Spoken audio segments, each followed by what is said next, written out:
Welcome to SKM all information. இன்னைக்கு நம்ம எதை பற்றி பார்க்க போகிறோம் பார்த்தீங்கன்னா, பீட்டா ஃபிஷை பற்றி தான் பார்க்க போகிறோம். வாங்க நம்ம இருக்கிற பீட்டா ஃபிஷ் பற்றி பார்க்கலாம். இப்போ எங்கிட்ட இருக்கிற ஃபைட்டர்லாம் ஒன்றா இந்த டேங்கில் போட்டு காமிக்கிறேன் பாருங்கள். இதான் பார்த்தீங்கன்னா நம்மகிட்ட இருக்கிற ரோஸ்டேல் ஃபுல் மூன் ஃபைட்டர்.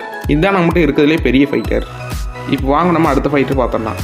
இதுதான் நம்மகிட்ட இருக்கிற blue colour of moon fighter. Beta fish கேப்டமே ஒரு அடி டேங்காவது தருவோம், அப்போ தான் அது ஆக்டிவாக இருக்கும். நிறைய பேர் பார்த்தீங்கன்னா பீட்டா ஃபிஷை சின்ன பவுலில் போட்டு வைப்பாங்க. இதனால் பீட்டா ஃபிஷ் ஸ்ட்ரெஸ் ஆகி சீக்கிரம் இறந்துடும்.